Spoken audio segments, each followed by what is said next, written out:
bahwa Nabi pernah memberikan nasihat kepada seorang lelaki untuk memanfaatkan 5 bagian dalam hidupnya. Faqala qala Rasulullah sallallahu alaihi wasallam, "Ightanim khamsan qabla khamsin." Ightanim, manfaatkanlah warisan kebaikan berupa 5 hal sebelum datang 5 yang lainnya. Perhatikan kalimat nabinya, karena beliau orang paling fasih. Ana afsahul Arab baida'anni min Quraisyin. Saya orang Arab paling fasih, kata Nabi, karena termasuk juga beliau dari suku Quraisy. Quraisy itu tingkat tertinggi kefasihan dalam bahasa Arab. Nah, ketika bicara untuk memahami bahasa Nabi harus paham. Orang paling fasih itu kalau fasohah itu kalimatnya tidak biasa. Di kalimat bahasa Arab itu ada 2, ada hakikat, ada majaz. Hakikat itu real, memahaminya tekstual. Biasanya kalau bicara pada orang awam, Nabi pakai bahasanya hakikah, langsung, tekstual, jelas perintahnya.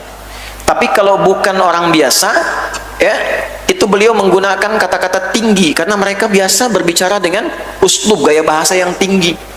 Ahli sastra orang Arab dulu itu. Maka yang digunakan sering kalimat-kalimat majaz. Membacanya nanti oleh para ulama dikumpulkan disiplin ilmu. Kalau yang biasa ada nahwu, ada saraf. Kalau sudah naik ke atas sedikit, maka kita dapatkan nanti ada ilmu balaghah namanya. Ada ma'ani, ada bayan, ada badi'ah. Karena itu untuk memahami kata-kata Nabi, apalagi ingin mengkaji Al-Quran, ulama tafsir mengumpulkan minimal kita memiliki dasar ilmu bahasa dengan 5 pendekatan. Jadi sebelum ngaji yang fikihnya, usul fikihnya, ya kan? Ilmu-ilmu terapan yang lain, yang pertama itu bahasa dulu.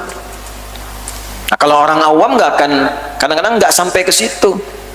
Wah, jurusan bahasa kok mengkaji Quran? Nah, itu belum paham. Karena para ulama itu kalau mau memahami tafsir, yang pertama belajar tuh bahasa dulu. Imam Syafi'i itu berapa puluh tahun belajar bahasa Arab tuh, sampai ke kampung-kampung Arab. Untuk paham apa? 5. 1. Matnul lughah, analisis teks bahasa. Yang kedua nahwu, ketiga sarf, keempat ma'ani, kelima bayan. Nanti ada 2 tambahan, yaitu badi', yang ketujuh arud. Ya, baru nanti yang lain melengkapi, ada adab tambahan. Dalam adab ini turunannya nanti ada syair, ada qasidah. Itu turunan. Nah, apa pentingnya ini? Supaya kita paham kenapa menggunakan kata irtanim, bukan istafid. Istafid khamsan qabla khamsin, bisa kan?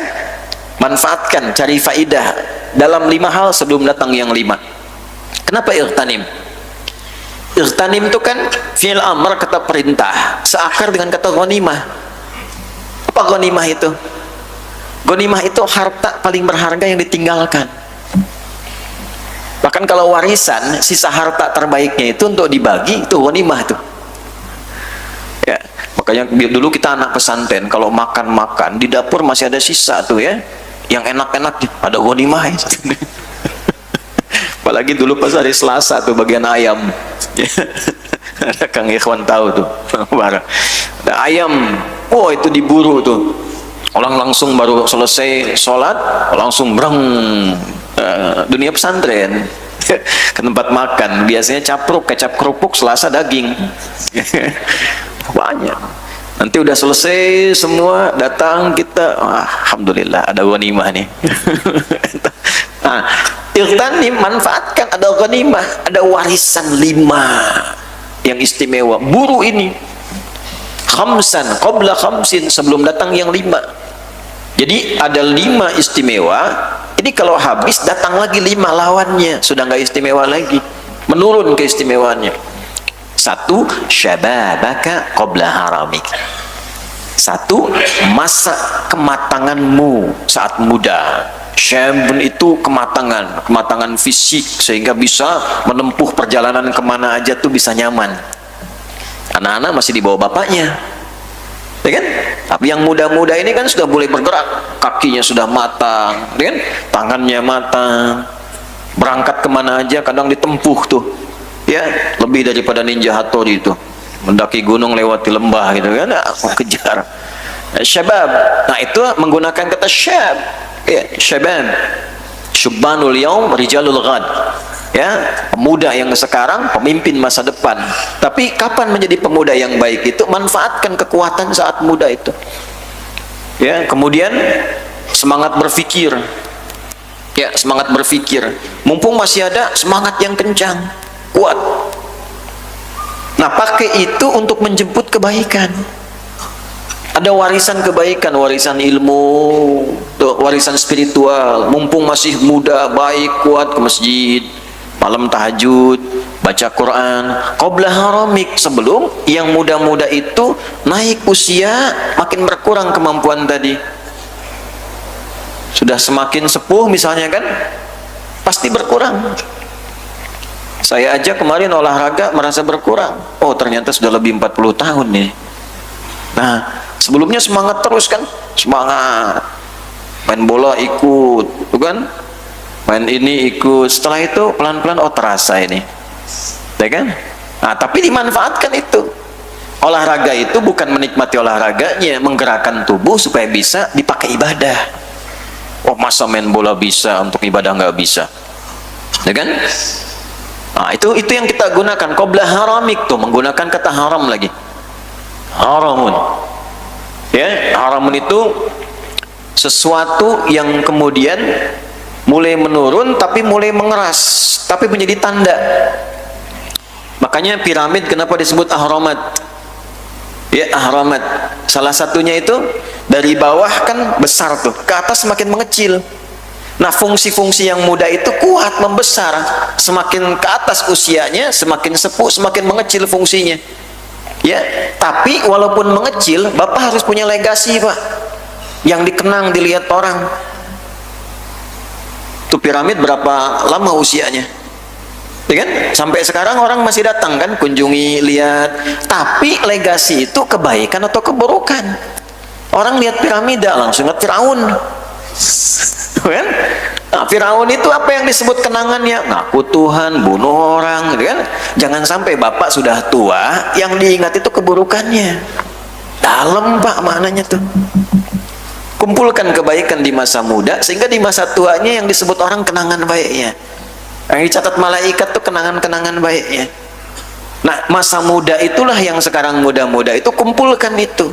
Terus, ya, maksimalkan.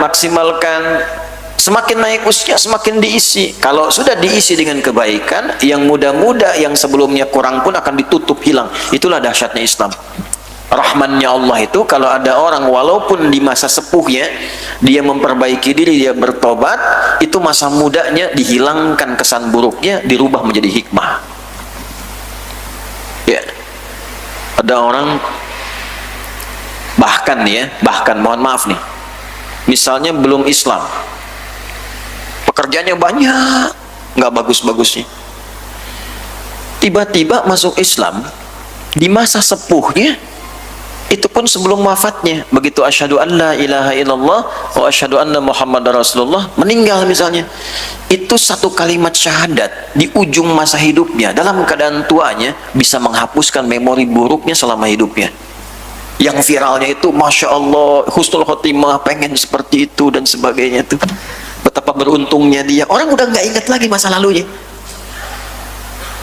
Itulah dahsyatnya kalau kita manfaatkan betul. Karena Allah tuh maha mengetahui tentang kita, yang mencipta kita kok. Nah, maka kalau diberi kesempatan demikian belum berubah, dengan cara apa lagi dirubah? Ayo perbaiki diri. Pada akhirnya kan pulang. Nah, pelan-pelan dilihat pakaian sudah baik belum, ya kan? Yuk, malu lah. Yang muda-muda malu, yang sepuh-sepuh baca Quran tuh. Kita sering saksikan di Al-Azhar tuh. Jangan hari Ahad saja, hari-hari biasa tuh. Kadang yang muda sudah keluar kemana, yang sepuh masih nunggu syuruk, ngaji, ya kan? Nah, manfaatkan dengan baik. Keluar. Oh, jangan sampai yang nggak dihisab dituntun, anak sendiri nggak dituntun. Oh, ada hewan diajak keluar sebelum subuh tuh, dituntun tuh. Anak sendiri nggak dibangunin. Ya, syababaka qabla haramik. Ya. Kemudian yang kedua, nah ini penting nih, hati-hati ya. Wa ghinaka qabla faqrik. dan masa kayamu, punya kemampuanmu sebelum fakrik, masa fakirmu, kurang bekal, banyak kebutuhan. Bisa diartikan harta, bisa ya, ghina itu bisa, harta bisa. Kalau harta itu sudah merasa lebih dari batas kebutuhan kita secara pokok, yang lebih itu artinya titipan untuk ibadah. Pakai ibadah sebelum diambil lagi. Ya. Karena kalau sudah dititipkan, ya, awas hati-hati. Harus pandai membaca. Caranya bagaimana? Coba bawa ke kebutuhan pokok di rumah misalnya. Ada 5 orang. Suami, istri, misalnya kan, anak, misal saja 2, ada asisten rumah tangga misalnya 1, misal saja 5. Kebutuhan 5 ini dalam sebulan berapa? Misal ambil 5 juta. Lalu perencanaan untuk sekolah, untuk macam-macam dan sebagainya ke depan berapa? Dah, ambil, misalnya dapat lagi 5 juta.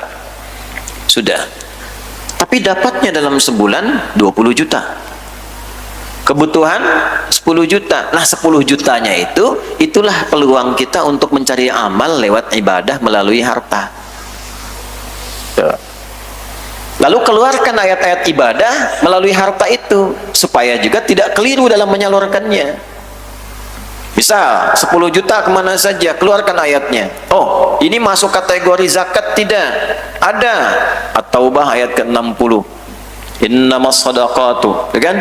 Lil fuqara wal masakin wal amilina 'alaiha wal mu'allafati qulubuhum wa fir riqab wal gharimin wa fi sabilillah wa ibnis sabil. 8 golongan. Urutkan 1 sampai 8. Setelah selesai, kalau yang pertama tadi kan An-Nisa 34 untuk keluarga. Zakat At-Taubah ayat 60. Infak Quran surat 2 Al-Baqarah ayat 215. 5 golongan. Yas'alunaka madza yunfiqun. Mereka bertanya pada Muhammad SAW, kepada siapa, golongan mana saja kalau ingin infak. Qul ma anfaqtum min khair. Katakan pada mereka kalau ingin infak itu yang terbaik, yang bagus. Maka siapkan, mau infak yang bagus nih. Jangan lecek the kill of the kumel dikasih orang. Lihat aja nggak senang. Wala tayammamul khabitha minhu tunfiqun walastum biakhidhihi illa an tughmidu fi. Jangan sampai engkau nggak suka lihat aja, udah nggak senang lihat dikasih orang. Tapi tak harus dibayangkan uang. Beli makanan, beli pakaian. Jangan sampai yang dikasih orang pakaian lusuh, kita nggak enak, kasih orang aja. Tata. Nah, siapa yang harus dikasih? 5 golongan. Ini yang utama nih, sebelum infak umum 5 dulu. Lil walidain, orang tua nggak boleh dizakati. Infak, ya, dinafkah ada untuk orang tua, infak. Yang masih ada orang tuanya tuh, ya. Wal aqrabin, kerabat terdekat, kakak, adik, kerabat-kerabat, bisa diartikan tetangga-tetangga dekat, ya. Kemudian siapa lagi? Wal yatama, anak-anak yatim, ya kan?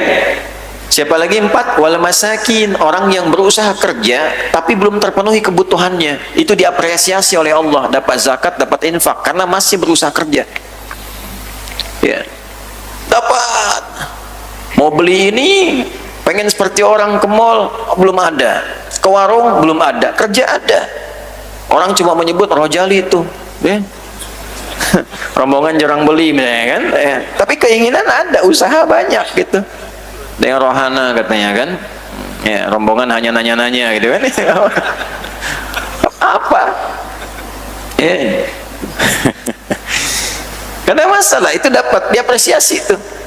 Ya, yang kelima wabnis sabil, di perjalanan kehilangan bekal, keluarkan 5 itu. Nah, dari 10 juta itu bagi sini, sini, sini, sini. Nanti baru infak umum Al-Baqarah 261 itu. Ya, matalul ladzina yunfiquna amwalahum fi sabilillah. Semua jenis sabilillah keluarkan. Ya, Al-Azhar ada kegiatan apa nih sabilillah? Ini ngaji begini. Ya, misalnya ada kotak infak diisikan. Nah, itu bukan mobil-mobilan. Ya, ada ustad-ustad yang lain ngaji, pengajian ibu-ibu, anak-anak TPQ apa macam-macam. Ya, baru itu umum yang di dalam, yang keluar. Di Palestina kita doakan ya. Nah, kunut nazilah, kunut subuh, doain, masukin tuh, minta. Ya, Allahumma ya khairan nasirin, Allahumma ansur ikhwanana fi Palestin, fi Gaza khasatan, waj'al ya Allah ahyahum mujahidina fi sabilik, wa mautahum syuhada, wa alhiqna ma'hum fi rahmatika ya arhamar rahimin.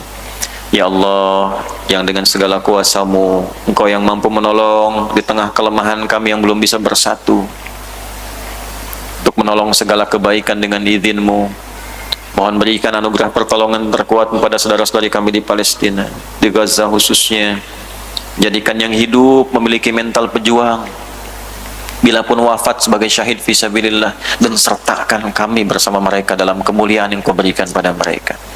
Walaupun cuma bisa berdoa, hanya bisa mengalirkan kekuatan yang terbatas saat ini, minimal berdoa lalu minta disatukan umat Islam supaya sadar tidak banyak hubud dunia. Ya, hubud dunia wa karahiyatul maut. Takut kalau membela tarifnya dinaikin tinggi. Takut kalau membela begini, meninggal juga. Karahiyatul maut, wafat juga. Ya, pada waktunya, tapi proporsional apa yang bisa kita lakukan. Nah, itu kumpulkan satu-satu itu. Nah, wa ghinaka qabla faqrika. Ghina yang kedua, ghina kemampuan untuk menangkap pengetahuan. Mumpung masih kuat memorinya, perbanyak. Kalau sudah punya titik lemah, sulit. Ya kan? 3. Teruskan. Wa faraghaka qabla syughlika. Nah, ini masuk auqatik. Wa faraghaka, dan waktu luangmu, lapangmu sebelum sibuk lagi. Jadi kalau sudah merasakan ada kesempatan untuk beribadah, pakai sebelum datang kesibukan yang baru. Malam biasanya bangunnya mepet subuh. Ya, tadi subuh jam berapa? 4:45, 4:43, 4:45. Ayo, gak apa-apa terjadi perbedaan pendapat. Ini menunjukkan bahwa berasal dari tempat yang berbeda-beda. 4:45 biasanya bangun misalnya pas 4:43, 4:45 adzan, kan? Ini tiba-tiba bangun jam 3:30. Siapa yang bangunkan? Berarti ada faragh, ada jeda, ada luang. Gunakan itu sebelum datang yang lainnya lagi, kesibukan yang lain. Jadi kalau nggak dimanfaatkan, nanti datang yang lainnya yang mengisi ruang-ruang itu.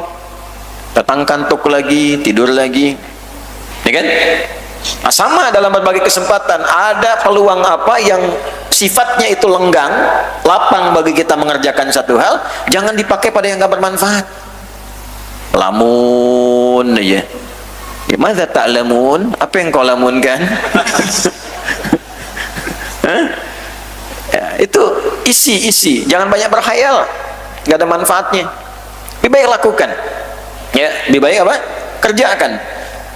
Wah, nanti kalau saya insya Allah hafal Quran nih, wah saya akan begini. Mumpung sudah punya harapan itu, cepat menghafal. Ya, jangan salah kesimpulan. Di dunia pekerjaan juga begitu. Proyeknya belum dapat, sudah dipikirin untungnya. Nanti kalau proyek ini berhasil, Ustadz, ini ada bagian nanti insya Allah buat mensejahterakan masjid, buat ini, buat itu. Dibikin rencana distribusi keuntungan. Proyeknya belum dijalani. Udah, yang pekerjaan jalani dulu sebelum datang kesibukan yang lain. Nanti datang beberapa hal yang lain yang berpengaruh pada kemampuan kita mendapatkan manfaat. 4.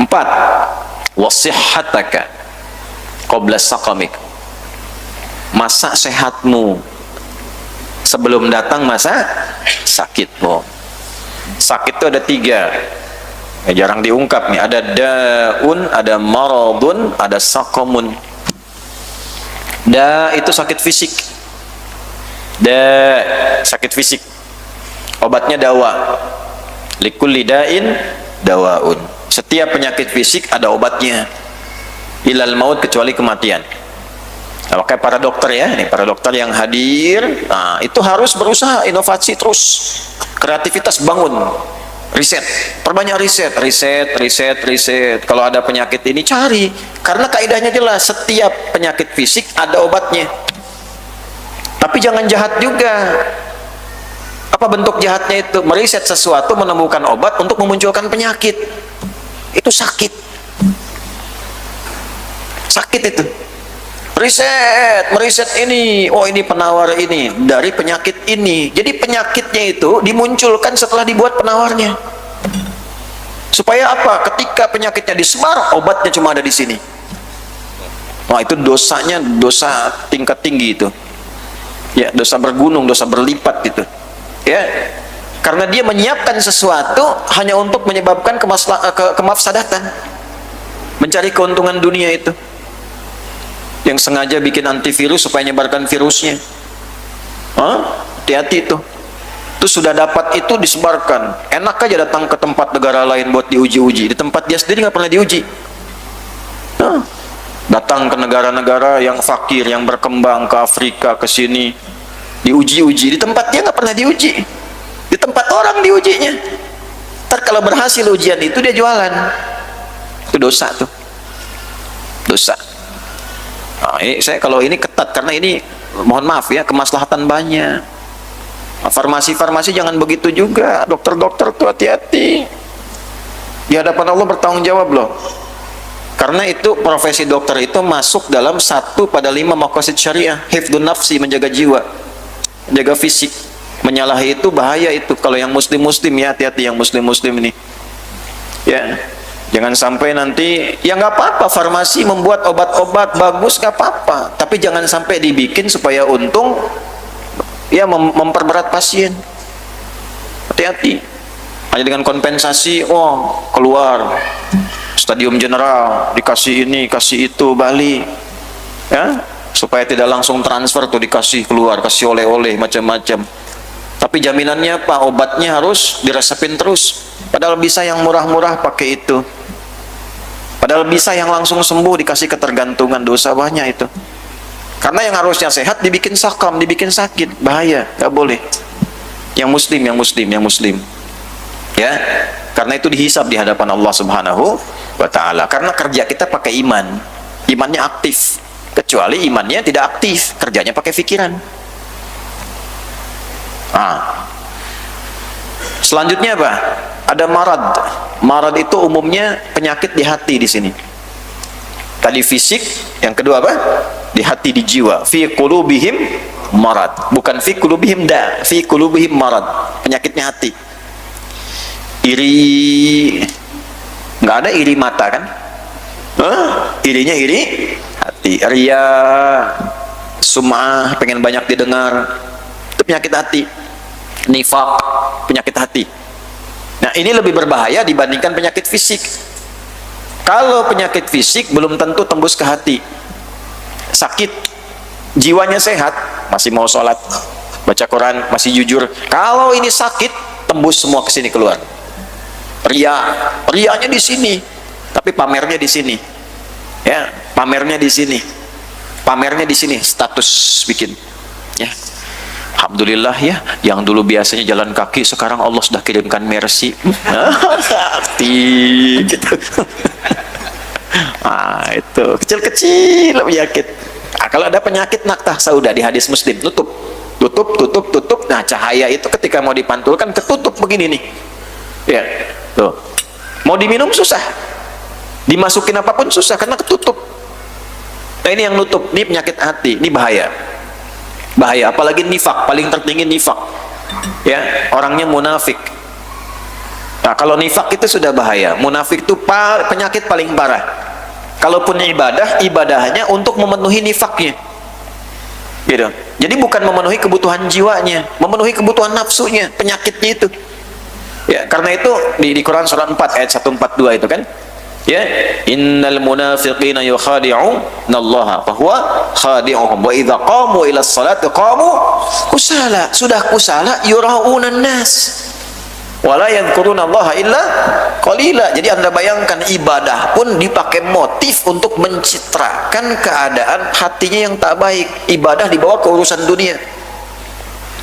Ya bahasa kitanya pencitraan lah sekarang itu kan, bawa. Tapi bahasa Qurannya apa? Dia menipu dirinya sendiri. Jadi ibadah pun jadi beban untuknya. Kalaupun harus ibadah, itu dilakukan untuk memenuhi kebutuhan nafsunya saja. Bahkan yang paling parah nanti, keyakinannya pun dipertaruhkan untuk memenuhi hasrat nafsunya. Mengaku Islam tapi masih menjelek-jelekan orang Islam, mengolok-olok isi Al-Quran. Nah itu biasanya yang seperti itu, jaminan Qurannya masuk neraka duluan bahkan dibanding orang kafir.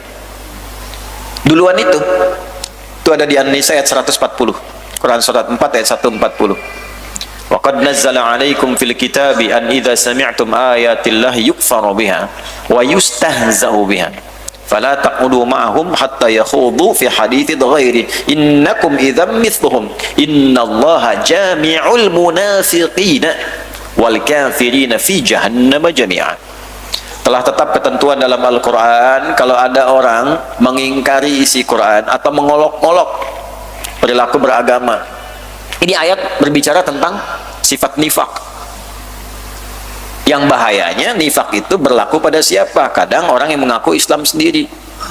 Makanya kalau ada orang mengaku Muslim, gelar apapun, dia berbicara tentang ayat tapi dibelok-belokin atau mengolok-olok pada syariat yang sudah benar.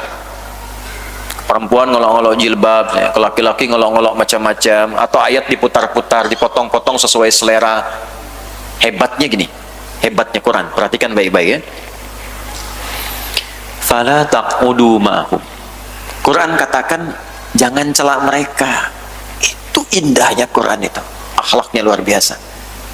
Saya cari-cari kenapa kalimatnya tidak mencela. Oh karena memang kaidahnya begitu, jangan mencela yang sudah tercela. Buang-buang kosakata, buang-buang energi. Ya. Dan yang kedua, orang nifak itu sudah kebal celaan. Karena memang mereka disiapkan untuk dicela. Makanya kalaupun tampil di TV, kalau dia misalnya tampil dimanapun, kalau dicela dia senang itu. Ya. Menaikkan follower, menaikkan viewers itu. Karena memang disiapkan untuk dicela. Makanya jangan mencela yang sudah tercela. Gampangnya apa? Fala taqudu ma'hum. Jangan disertai programnya. Udah tinggalin aja, cuekin aja. Nanti kalau dicuekin, nggak disaksikan, ratingnya turun, nggak dipanggil lagi. Kalau ngisi acara, nggak usah datang. Jangan diikutin. Innakum idzam mithluhum. Kalau dipaksakan ikut, nanti ke bawah-bawah. Minimal kita merasa dia benar. Kenapa? Selain dipersiapkan kuat untuk dicela, dilatih retorika supaya pandai mengemas kata. Ditemukan di mana itu? Di Al-Baqarah ayat berapa? 204. Sampai berapa? 206. Wa minan nasi may yu'jibuka qawluhu fil hayatid dunya wa yushhidullaha ala ma fi qalbihi wa huwa aladul khisam. Anda akan temukan nanti orang yang pandai retorika. Kata-katanya menarik. Gitu. Bahkan kadang bawa-bawa nama Allah, bawa-bawa ayat, tapi ada racun dalam hatinya. Itu musuh yang paling berbahaya. Bahaya itu. Ya, itu nggak hitam putih lagi, abu-abu, ada racunnya bu. Jadi kata-katanya seperti madu bu, tapi isinya racun.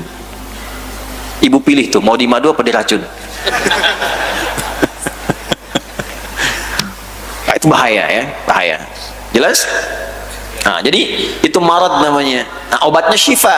Kalau tadi obatnya dawa. Kalau sakit fisik, ya datang ke dokter. Ada orang sakit fisik, datang ke Nabi. Ya Rasulullah, saya sakit, doain dong supaya sembuh. Ya, nggak apa-apa. Kata Nabi apa? Idza bilat tabib, pergi ke dokter. Ya. Tapi kan kau Rasul, iya, kesembuhannya dititipkan di tangan para dokter. Nabi doakan, tapi ikhtiarnya jalan. Jelas ya? Nah, kalau sudah dokternya angkat tangan, angkat kaki, angkat pikiran, ya, menyimpulkan nih nggak mungkin, nggak bisa, maka pakai skema yang kedua. Ayat Qurannya jelas, ketika semua mengatakan tak mungkin, itu tanda pertama dari Allah supaya tinggalkan manusia, karena Allah ingin langsung memberikan jawaban tanpa perantara siapapun. Di mana ditemukannya? Quran surat 3 Ali Imran ayat berapa? 38 sampai berapa? 39. Contoh kasus Nabi Zakaria dengan siapa? Istrinya. Ya, Eliasobat dikenal dengan Elizabeth. Dikenal secara medis, viral, tak mungkin punya keturunan. Maaf, karena divonis monofos juga mandul, susah, sulit. Orang mengatakan gak mungkin, sementara beliau berharap ada generasi yang mampu meneruskan risalah. Maka beliau berkata, sholat. Dalam sholatnya beliau menyampaikan, hunalika da'a Zakaria rabbah qala rabbi habli min ladunka dzurriyyatan thayyibah. Cari nama al-asmaul husna sesuai kebutuhan. Ya Allah, habli, wahab, sifat wahab yang maha memberi tanpa batas. Orang membatasi aku, sekarang aku minta padamu yang punya pemberian tanpa batasan. Orang mengatakan aku tak mungkin punya keturunan, aku minta darimu saja, bukan yang lain. Engkau pasti mendengar doaku. Kalau pada yang maha mendengar belum terkabul, kepada siapa lagi hamba mesti minta, ya Allah? Turun jawaban langsung. Fanadatul malaikatu wa huwa qaimu yusalli fil mihrab. Nah, ikhtiarnya, tarekahnya salat. Di mana? Bukan tempat biasa, bikin mihrab, salat, minta. Turun langsung malaikat mengabarkan, annallaha yubashshiruka bi Yahya. Allah memberi kabar gembira, engkau akan punya anak, namanya pun langsung dikasih oleh Allah, Yahya. Hidup yang mustahil menurut manusia, lahir dari rahim seorang perempuan yang divonis monofos dan mandul, bayi yang hidup, kata Allah jadi dan hidup. Itu. Jadi ada tarekah yang keduanya, yaitu apa? Gunakan konsep syifa. Nah, syifa itu latihan membersihkan jiwa, asalnya itu supaya jiwanya bersih. Kalau bersih, terkoneksi cepat dengan Allah, apapun diberikan. Latihannya bagaimana? Syifa ditemukan di mana? Nggak ada di klinik. Rumah sakit nggak ada. Poli gigi, poli jantung, poli mata ada. Poli iri, poli ria nggak akan ditemukan. Ada. Ditemukannya di mana? Masjid, sholat, Quran. Quran itu ada syifa di setiap hurufnya. Makanya yang rajin baca Quran itu orang-orang yang selalu rajin, konsisten baca Quran, hatinya itu insya Allah bersih dari penyakit marad. Ya. Dalilnya mana? Di Al-Isra. Ayat berapa? 82. Wa nunazzilu minal Qur'ani ma huwa syifaa'un wa rahmatul lil mu'minin. Diturunkan di ayat-ayat Quran itu ada rahmat, ada syifa. Jadi kalau ngaji, walaupun namanya Bu Syifa, nggak pernah ngaji, nah, repot. Nah, tapi kalau kita ngaji, bersih hati, enak, tenang, gitu, lembut, ya. Nah, yang ketiga baru sakam penyakitnya, sakamun. Sakam itu biasanya menurunnya kesehatan yang disertai dengan penyesalan. Ya, waktu sehat jarang ke masjid, begitu sakit baru pikir, ya Allah, kenapa dulu saya nggak berangkat? Ya kan? Punya kemampuan, harta banyak, sehat, nggak pernah mau haji, nggak pernah berusaha untuk berangkat. Begitu sudah sakit, harta ada, baru nyesal, ya Allah, kenapa dulu saya nggak lakukan itu? Nah, gunakan sehatmu untuk beramal baik sebelum kau sakit terus menyesal. Ya, ini berbeda. Awas, kenapa kalimatnya sakam? Karena ada orang walaupun sakit tetap dia beribadah. Itu. Dulu ada ibu tuh, Bu, mak izin Bu ya, maaf, di satu kota daerah, di desa lah, bukan kota daerah, Insya Allah. Dalam sakitnya pun masih kalau dengar pengajian pengen berangkat. Bu, tuh kali divonis sudah pendengaran kurang, gigi sudah mulai satu-satu gitu, tanggal, ada diabetes akut dan sebagainya, lemah, udah nggak bisa jalan. Dengar tiba-tiba informasi ada pengajian, minta digendong sama suaminya, pengen datang. Yang penting ada di situ. Itu dalam sakitnya pun masih pengen hadir. Itu bukan sakom namanya. Ya, ini apa yang terjadi? Dimuliakan oleh Allah. Satu kali tiba-tiba sembuh. Itu kalau sudah begitu, anak juga dapat barokahnya, Bu. Anaknya sampai izin cuti dulu kuliah, merasa supaya uang dari orang tua untuk support kuliahnya dipakai untuk ibu dulu supaya sehat. Tuh kali sedang di rumah, tiba-tiba ibu itu bangun, sadar, ini kisah nyata. Bangun, sadar, ganti baju, bagus, terus ngajak suami sama anak ke ruang tengah duduk. Bingung suami anak juga. Sehat gitu cara. Suami minta duduk sampingnya, pegang tangannya, anak minta bikinkan susu katanya. Pengen susu. Udah diminum, minta bacakan Quran, baca Quran. Anaknya baca Quran, suami masih heran dipegang tangan tuh. Baca Quran, meninggal dalam keadaan genggam suami dan diiringi bacaan Quran pada anak yang telah disusuinya dan telah dibimbing untuk bisa baca Quran itu. Nah, coba nanti gimana itu kita tuh orang tua tuh kalau nggak investasi pada anaknya, jangan sampai yang mandikan orang lain, yang nyolatkan anak nggak punya kemampuan nyolatkan. Saya pernah sedih sekali baru pulang dari Tripoli itu, sedih di satu tempat di kota ada orang meninggal, anaknya sampai nyewa orang untuk sekedar nyolatkan. Sayang bapak ibu keluar uang begitu banyak dan sebagainya, tapi lemah. Nah, itu bukan sokam ya. Nah, jadi gunakan sehat sebelum nanti sakit datang terus menyesal. Nah, itu sokam namanya ya, bahwa sakim ya, banyak penyesalannya, kayak orang sulit mendapatkan apa yang diharapkan. Yang kelima, wa hayataka qabla mautik, ini umum, hidupmu sebelum wafatmu. Dah, jangan terpedaya dunia, kembali ke ayat tadi tuh. Gak apa-apa dunia, ayo maksimalkan untuk mensupport akhirat, jangan terpedaya, secukupnya aja ya. Minta sama Allah boleh untuk kepentingan ibadah.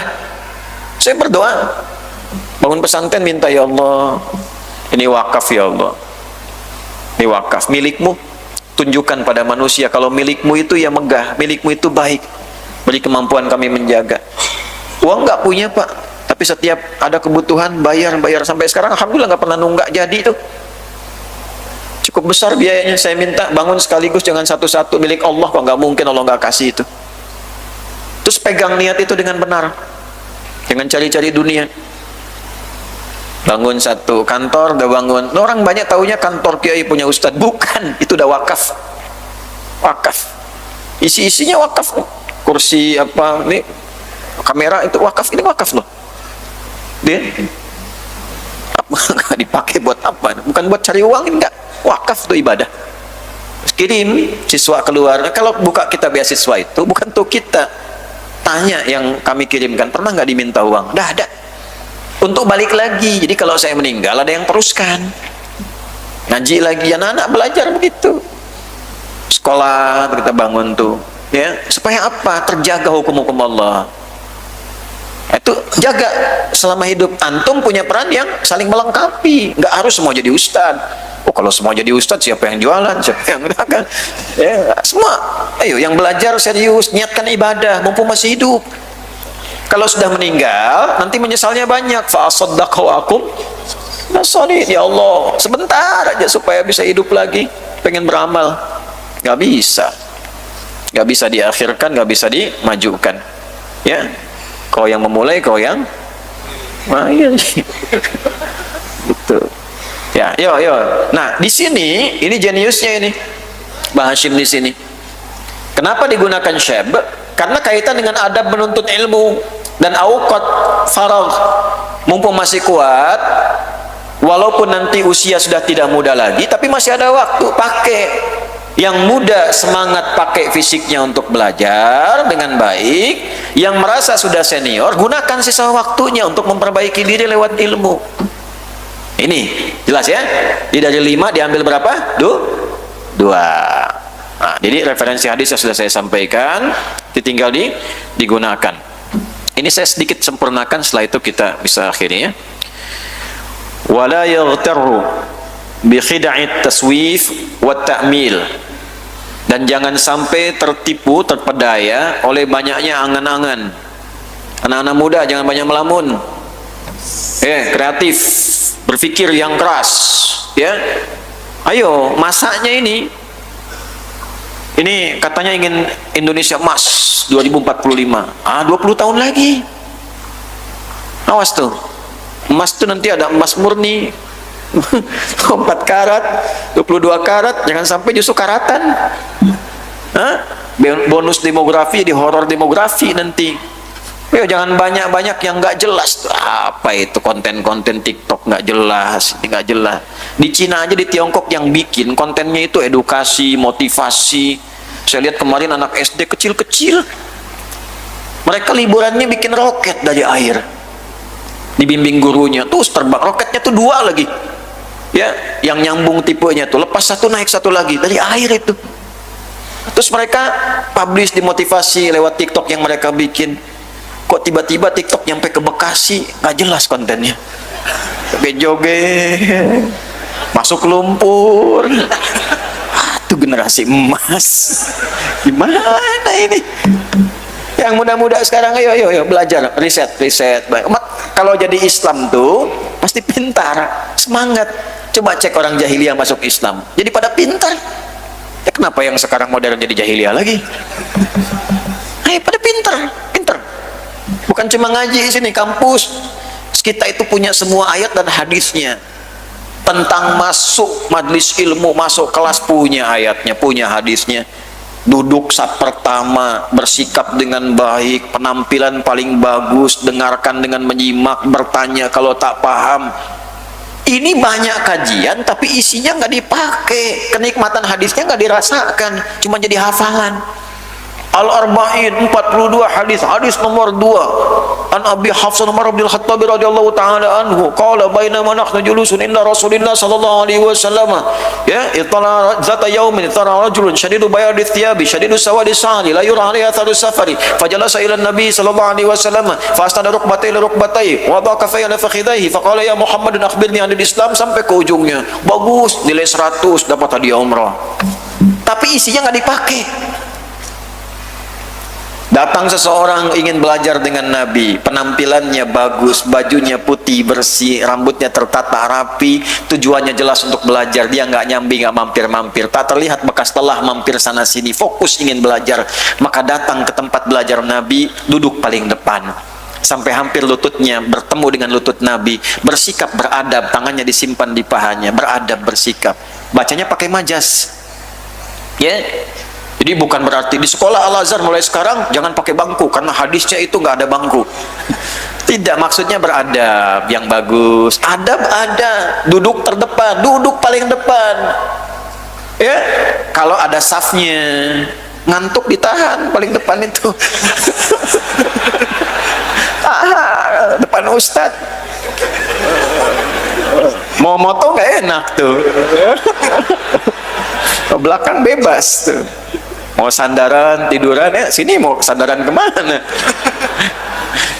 Paling jelas lagi kan? Paling jelas. Tuh. Kan yang lainnya sesuai tempatnya. Kalau sudah dapat di situ, sama-sama fokus. Ya? Nah, ini kadang ke kampus begitu. Ya, duduk di kelas, bangku deretan belakang. Di dalam kelas penuh dengan obrolan. Ngobrol, titip absen. Tuh kan? Minggu tenang, pinjam catatan teman. Minggunya tenang, orangnya gelisah. Robah, pakai hadisnya. Jangan keluar dari kelas sebelum paham. Kejar tuh dosennya kalau belum paham, sampai paham. Itu kita punya ayatnya, punya hadisnya. Jangan tertipu, terpedaya itu. Wah, menggunakan apa nggak jelas itu. Ya, sekarang zamannya berubah, eranya. Yang mengisinya itu beda. Belajar hadisnya supaya paham situasinya. Ya, yang penting konten, apa aja dipertaruhkan. Apa sudah nggak ada moral hazardnya itu sudah tipis. Ya, jangan banyak melamun. Ya, bapak ibu melamun kalau anaknya nanti satu jadi ini jadi itu, ya. Sekarang lamunan tuh diturunkan lewat amalan, pakai ilmu. Fa inna kulla sa'atin tamurru min umrihi la badala laha aw la iwadu anha. Harus sadar, setiap waktu yang berlalu dalam kehidupan kita terus berjalan, tidak bisa digantikan, tidak bisa kembali lagi. Nah, yang sekolah-sekolah nanti ujungnya menyesal ketika tidak digunakan dengan baik. Pesantren 6 tahun nggak serius belajar, nanti sudah dewasa pengen pesantren lagi, jadilah pesantren kilat. Hah? Pengen belajar lagi, wah mumpung masih ada, gunakan dengan baik waktunya. Belajar karena nggak bisa diulang. Ada waktu untuk ngaji, nanti pekan depan, padahal sekarang kosong, pekan depan nanti sebelum nyampe meninggal misalnya, atau kajian nggak berlangsung. Ya, wa in yaqta'a ma qadara alaihi min al-ala'ik asy-syaghilah wal awa'ik al-ma'iga an tamamit talabi wa badl ijtihadi wa quwwatil jiddi fit tahsil fa innaha qawati'u tariqit ta'allum.